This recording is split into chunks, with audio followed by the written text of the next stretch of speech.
Today on Legally Yes, we break down the latest in Diddy's legal mess as 50 Cent is seeking full custody of his son after his ex is accused of being involved in Diddy's sex trafficking suit. Plus, Conjoined twins' husband is hit with a paternity suit. We've got that plus so much more in today's Legally Yes.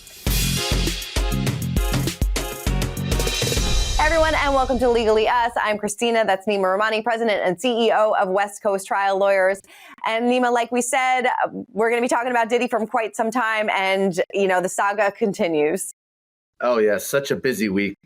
Yeah, it really is. So let's dive right into it because he actually appears to be unbothered in light of Homeland Security's recent raids on his houses, stepping out in Miami and posting on social media. As we know, news broke last week that law enforcement raided his properties in Los Angeles and Miami. And according to Homeland Security, the raids were connected to an ongoing federal sex trafficking investigation. So Neama, where are we right now? You know, obviously we know he was not on site in either of these raids. He's still out and about in Miami. So what's kind of the next steps? Why hasn't he been arrested yet? Well, last week, Christina, you and I were talking about where's Diddy? Is he here in the United States? Is he in the Caribbean? Did he possibly flee? Well, now we know he's in Miami, seemingly without a care in the world. And he's come out pretty aggressively through his lawyers saying that this search warrant was excessive force and this was unnecessary and this was all a media stunt. So sometimes the best defense is a good offense, and Diddy has a legal team, but he also has a PR team, and he's going to fight this not just in the courtroom, but the court of public opinion. Right. So what is Homeland Security doing right now? Are they continuing to build this case against him, and they have to have a certain amount of evidence? Are they looking for something in particular before they kind of cuff him up? So you need probable cause for either an arrest warrant or a search warrant. So we know that prosecutors had enough for 2 search warrants because the federal judge signed off on that. So I think what Homeland Security investigations agents are looking for is video evidence of a crime. Because if you read those civil lawsuits, there are allegations that Diddy videotaped these sex acts himself and that he had hidden cameras throughout his home. So that's why if you see the TMZ video, agents seem to be looking for electronic evidence, servers, computers, cell phones, flash drives, any place where that video may be stored. So I think that's what they're looking for, to corroborate the victim and witness allegations of what happened. Right. And like you said, it's probably on tape. And, you know, obviously Diddy's inner circle, even outer circle, is pretty deep. And not a lot of celebrities have spoken out in his defense. There was a report earlier that Ashton Kutcher might be subpoenaed. Why would something like that happen to him? Why would he be subpoenaed? And should more celebrities kind of be on the lookout for this as well? I think celebrities should be on high alert. There's a lot of pictures of people at Diddy's parties. I mean, they were pretty elaborate, and they took place in multiple states over an extended period of time. You have people like Cat Williams who are talking about it. So the subpoena could be one of 2 things. It's either a civil subpoena related to those many civil lawsuits that have been filed against Diddy, or it could be a criminal subpoena. Now, if it's a criminal subpoena, no charges have been filed yet. But someone like Ashton Kutcher could be asked to testify before the grand jury if he was a witness to any of these crimes. So it's going to be interesting to see who issued that subpoena that the Daily Mail is reporting, whether it's a party to the civil lawsuit or the feds themselves. Right. You know, Diddy does have the means to leave the country. He has private planes and things like that. Are you surprised that he hasn't tried to flee and go to a place where he wouldn't be extradited back to the United States? I think it would be difficult for someone like Diddy to flee because he's such a well-known person. He's not someone that's going to blend in, even in a non-extradition country. And, you know, when you do flee, even though you might not be in prison, that's a life sentence outside the United States. He has many children, I believe, reportedly 7 children. He has a lot of assets here in the United States, and he'd essentially be giving all that up, his money, his family, to try to flee. And I think given how noticeable he is, I think he would be arrested abroad, even if he did try to flee. Right. So what are Diddy's lawyers doing now, you think, behind the scenes, kind of building their defense?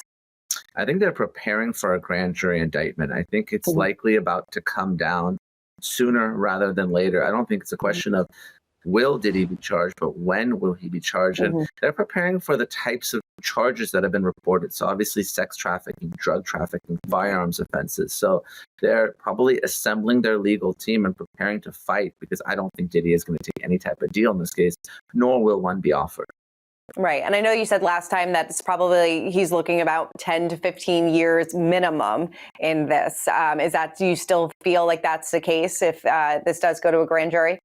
I do, Christina. I mean, federal sex trafficking charges carry very significant penalties, mandatory minimums. Judges can't even go lower than those. That's why you see people like R. Kelly spending years in prison, or Ghislaine Maxwell, who worked with Jeffrey Epstein. Obviously, Epstein didn't receive the criminal justice that he deserved, but anyone that's caught up in sex trafficking at the federal level is going to spend decades in prison. All right, moving on to 50 Cent. He has spoken out against his ex, Daphne Joy, after she accused him of rape and abuse as they fight over custody of their son, Sire. So he said the most recent false and baseless accusations by Daphne Joy are clearly in response to my decision to seek sole custody of my son. My son, Sire, is my main priority, and keeping him in a safe environment is my only focus at this time. So Daphne, his response comes shortly after Daphne took to her Instagram to accuse her ex of rape and abuse.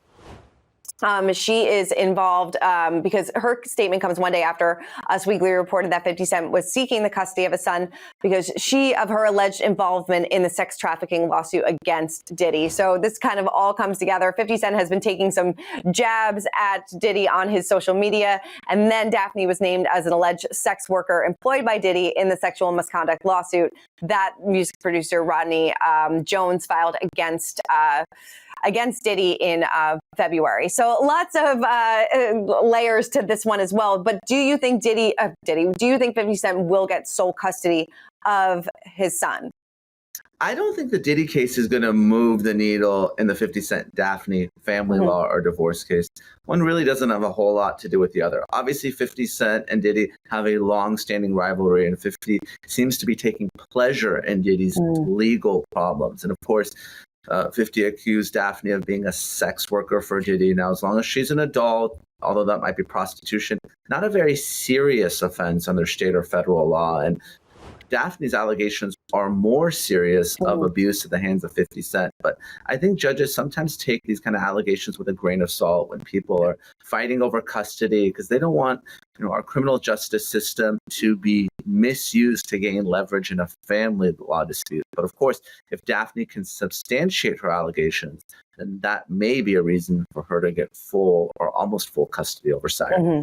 Right. So nobody has really come forward yet and filed. So maybe this is just kind of they just wanted to put this in the public for now. So, but nobody has really made the move to make this happen.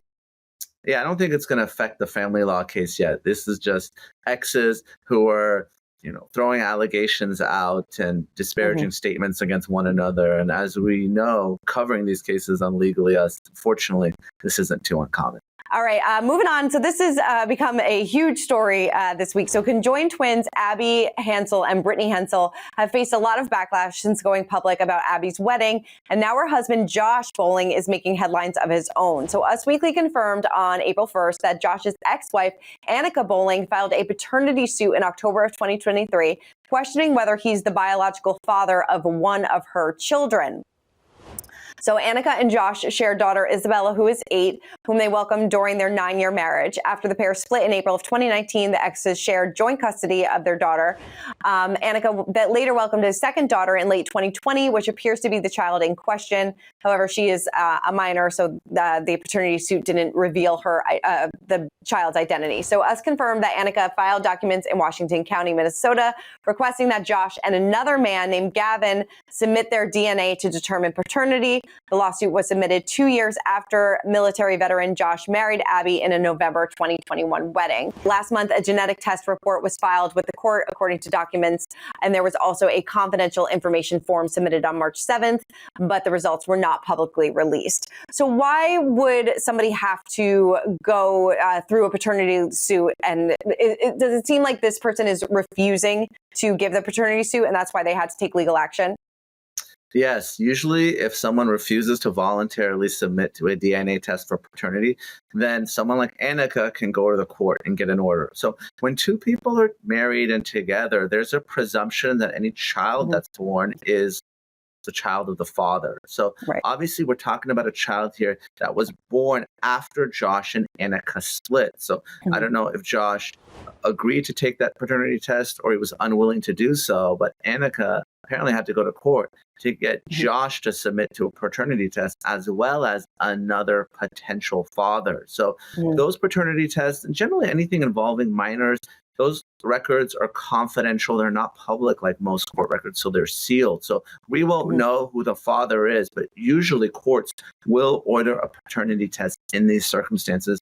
When there's a child born out of marriage, there is no presumption, and the mother doesn't necessarily know who the father is because, of course, even if a child is born when you're not married, as the father, you may be obligated to pay child support. Got it. So it seems like, but based on like, I think some of these confidential items that were submitted, does it seem like that the paternity test was given?